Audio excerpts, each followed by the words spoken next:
Break के बाद आप सभी का स्वागत है आरोग्य में। और वैद जी, आइए देखते हैं अब आपके कौन से ऐसे पेशेंट हैं जिनसे हमारी टीम ने बात की। जी,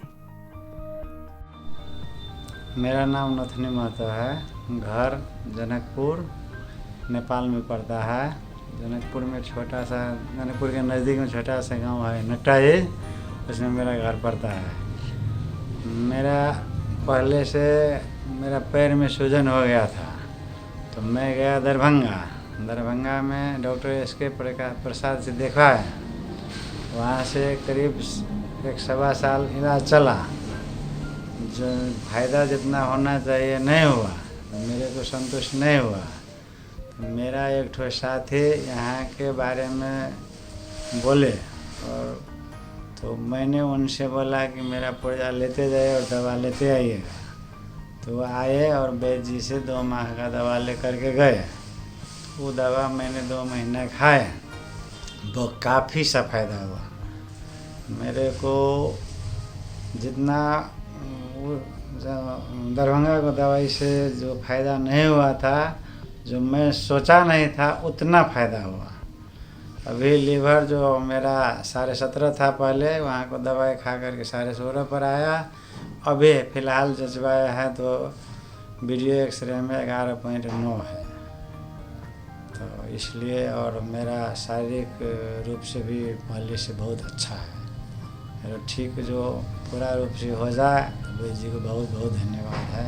वैद जी, नथनी मोहता जी जो नेपाल से हैं, इनके पेट में सूजन थी, तो मैं आपसे ये जानना चाहती हूँ, इनको जो पेट की सूजन थी वो किस कारण से हुई, कैसे ये आपके पास आए, किस रेफरेंस से आए। वैसे तो हम जानते हैं कि वर्ल्ड में आपके बहुत सारे पेशेंट्स हैं, पूरी दुनिया में। रशिया से आपके पास लोग आते हैं और भी बहुत जगह से लोग आते हैं, लेकिन मैं ये जानना ज़रूर चाहूँगी आपके पास कैसे आए और क्या ट्रीटमेंट इन्हें आदर्श आयुर्वेदिक फार्मेसी से मिला। ऋचा जी, ये जनकपुर नेपाल से मेरे पास ट्रीटमेंट के लिए आए, और वहाँ से मेरे पास कुछ लोग और भी आते हैं।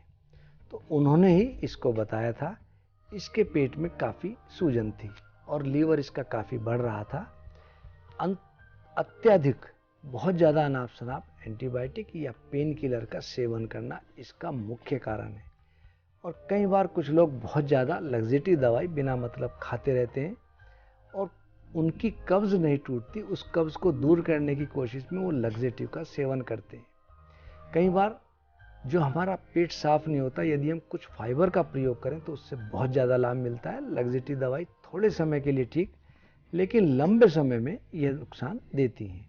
और अक्सर अननेसेसरी पेन किलर्स, एंटीबायोटिक इस बीमारी का मुख्य कारण है।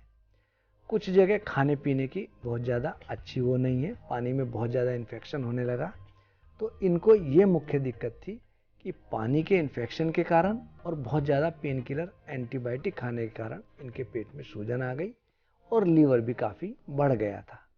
उधर कुक्षी कटिपीठ में पीड़ा का संचार, मलक पैर और नाभि में होता शोध अपार, कटी के निम्न प्रदेश में भारीपन हो जाए, त्वचा नेत्र नख श्याम हो, मल संग्रह अधिकाय।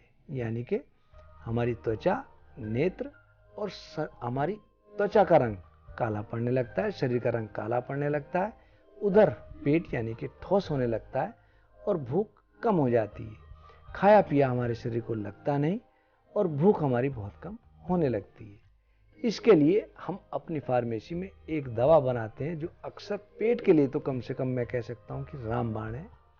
कुटकी, चिरायता, शिवनाक, कालीजीरी, नागरमोथा, पुनर्नवा, और इन सबके घनसत्व के साथ गोमूत्र का घनसत्व, इनसे मिलकर बनती है हमारी मेदनाशक गोधनवटी। ये हमारी बॉडी की एक्स्ट्रा फैट रिड्यूस करती है, कोलेस्ट्रॉल लेवल कंट्रोल करती है, ट्राइग्लिसराइड बढ़ रहे हो उसको नॉर्मल करती है, LDL, VLDL हमारे बढ़ रहे हो उनको ये रिड्यूस करती है, और साथ में लीवर की किसी भी प्रकार की समस्या हो, चाहे लीवर सिरोसिस हो, लीवर एब्सिस हो या फैटी लीवर हो, पेट में सूजन हो, हमारी आंतों के फंक्शन ठीक से काम ना करते हो, जॉइंटिस के साथ साथ यदि हमारे शरीर के अंदर खून की कमी हो, ट्यूमरस सेल्स डेवलप हो रहे हो या कैंसर सेल डेवलप हो रहे हो, उसमें ये दवा बहुत अच्छा कार्य करती है। और इसके साथ मैंने आयुर्वेद की एक बहुत प्रसिद्ध दवा है पंचामृत लोह मंडूर। ये भी खून को बहुत तेजी से बढ़ाती है और लीवर का जो फंक्शन डिसएक्टिवेट हो उनको एक्टिवेट करती है। और एक क्वाथ है पुनर्नवादी क्वाथ। पुनर्नवा इसका मुख्य घटक है। पुनर्नवा के साथ कुटकी इत्यादि इसमें पड़ती हैं। मैंने इनको ये प्रयोग में दी। पंचामृत गोरोधन है श्रेय कर, संग पुनर्नवाष्टक कषाय, द्वय द्वय गोली मात्रा कही, यकृत शोथ नसाए। इनको मैंने इसी प्रयोग से जो पेट में सूजन थी वह दूर हुई और साथ में जो कॉन्स्टिपेशन, पेट साफ नहीं होता था, उसके लिए प्रवाही कार चूर्ण रात्रि में 1 चम्मच प्रतिदिन सेवन कराया। पेट इनका साफ होने लगा, कोष्ठ शुद्धि हुई, मल अपने आप पास आउट होने लगा, आंतों के फंक्शन, लीवर के फंक्शन एक्टिवेट हुए और इनकी पेट की सूजन धीरे धीरे कम हुई और आपने देखा भगवान के आशीर्वाद से अब ये काफी हद तक स्वस्थ है।